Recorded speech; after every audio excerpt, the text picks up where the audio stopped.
Well, hello everybody, Bart here.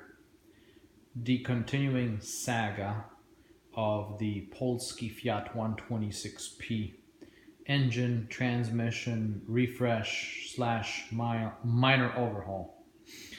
Now let's just walk the shop from the front to the back. The transmission. I've got it pretty much buttoned up with respect to the half shaft seals, and I do have the half shaft seals. They're these, but from Poland I've ordered the entire half shaft boots with integrated seals.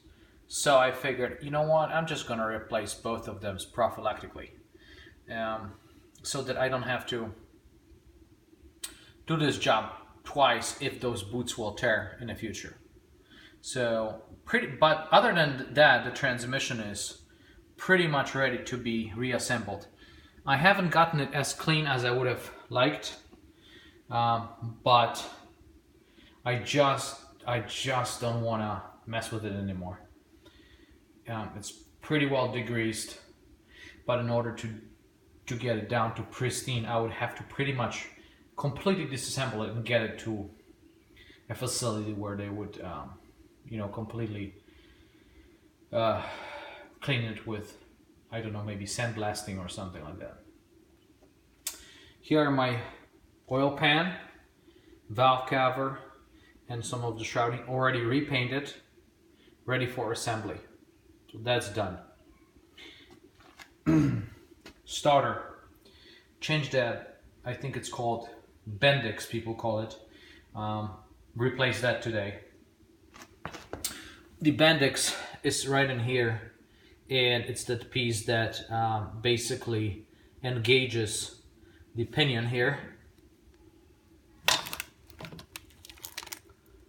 into the crank into the flywheel. And mine, and why, if you turn on the key and it makes the sound like it's spinning, but not, the engine is not cranking, that's typically the issue with the Bendix drive. So I've ordered one from Poland. I got it today, put it in, that is done, ready for reassembly. I tested it too. I just connected it to the battery, turn on the key, and make sure that it works. I had Alex actuate it several times and it works just fine. So, thermostat housing. That is fixed.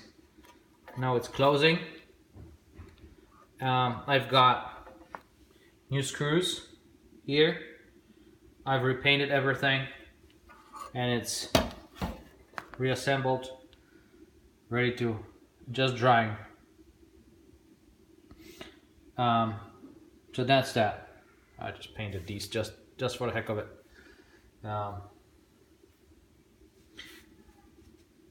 Axle, I don't know what you call them, but they attach to the hubs. Okay, now here's where we are with the engine. I did take the oil pan off. I did take the pistons and cylinders completely off. I did degrease the engine as much as I could have, and it's looking okay. Not pristine, but again, in order to do this pristine, you really would have to disassemble this whole thing. But I ran into another problem. I reassembled the first piston, the number 1. That went okay. I degreased it, repainted the cylinder, cleaned the piston somewhat from the carbon buildup, put this copper gasket in here. Okay, I'm ready to go. Then I did start doing the same thing with the number 2, and this is what happened. The second ring here cracked when I was compressing it. So it might have been cracked or might have been just about to get ready to crack.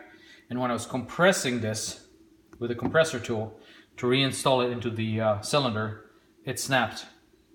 So I was able to find a new piston ring set from Canada, and I've ordered it last night. So basically everything on a standstill until I get that. Here's the piston. So this ring is okay. The top ring is okay. I had to remove it because obviously I'm going to be putting the second one, and then the top one will go on there.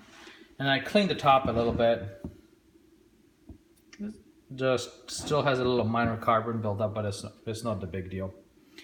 Painted the push rod shrouds, these little guys, and basically, well, in the head I reassembled the exhaust manifold and exhaust manifold molds. I still will clean the valves a little bit here on the head before I reassemble everything, because they could be cleaned a little bit more. I do have a Dremel tool with like a brass brush, which I'm gonna use on the head just to clean the carbon a little bit more, and then I'll clean all of this before reassembly. But essentially I am at the standstill until some of the other parts arrive. Well, namely the piston rings. Without the piston rings I cannot reassemble the engine. So yeah, just basically I'm waiting for those parts. In the meantime, I painted a bunch of other stuff, like this is the clutch slash flywheel housing. All the other stuff is painted and just kind of waiting for the reassembly. So I would say I would like to say I'm at the 50% mark, because I do feel like once I get those piston sets and the missing parts, this will go pretty fast, because now it's just reassembly. I don't have to paint anything anymore. Just putting everything back together. And that should be pretty quick. You know, I have to adjust the valves and gaps and all that stuff, but that should be not that big of a deal. That starter took me a while to put it all back together, because I put it back together once and it didn't work. I'm glad I tested it, because imagine putting it all back together and then cranking the engine and finding out the starter's not dead. And I think there was something with just a connection or corrosion or something like that with the terminals. But I cleaned everything again and I reassembled it. It works great. With the transmission, I also ordered from... This broke. Now I didn't break it really.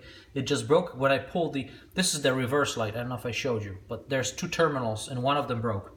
So see, a bunch of parts I just have to wait until they arrive before I can start putting everything back together.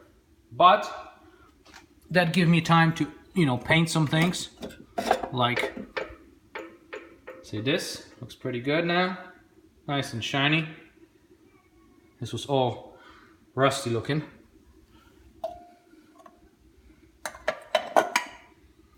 Like even the grease, some of these things, like this is the lollipop, they call it the lollipop, which is the coupling. This thing.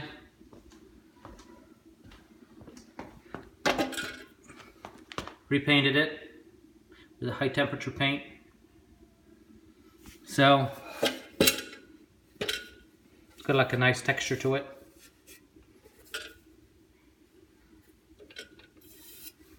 So yeah, I'm reasonably pleased.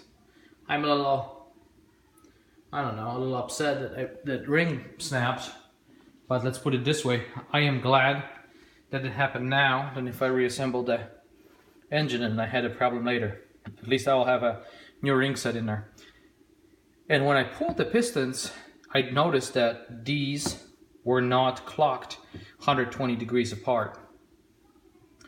This one and that one were like maybe only 30 degrees apart. So that also gave me an opportunity to reset the gaps on the rings to be where they need to be. So that may be one more benefit of that failure, and I guess it's not super expensive. So that sums it up. Just exorbitant amount of time to get it degreased and to looking to this stage. And as you can see, it's not even like showroom quality, because I frankly just don't feel like it anymore. If you really wanted to get it to the showroom quality, I really think you should completely disassemble it 100% to the nut and bolt, because that's the only way to do it. And I just don't have that much energy anymore. I also cleaned this already, and I put it back together. Tremendous amount of garbage in there. It took me 2 hours to clean, degrease, and remove all of the oil residue from the centrifugal filter. Probably has never been done since the car's, it's got about 60,000 kilometers. I'm guessing it's never been taken apart. Put a new O-ring in there and reassembled it. So the next step, put the pistons and cylinders back in there, reassemble the engine, reassemble the transmission, and then we'll be putting things back together. The thermostat housing, like I said, is fixed. I put some screws in here, basically oversized, you see. Okay, so now this thing is nicely sealed when it's cold. So that thing is looking pretty damn good. And I tested the thermostat in the hot water, put it in the boiling water to make sure it works. So again, once I get the rings, I'll reassemble everything, reshroud it, attach the transmission to the engine, and then we'll put everything back together. Once that is all back together, then it should be not that much more work.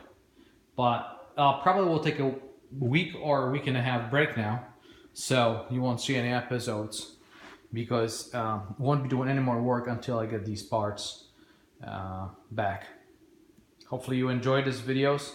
I like your comments. Please keep sending them to me. If you have any suggestions of how I could do things better or more efficiently, let me know. Thank you for watching.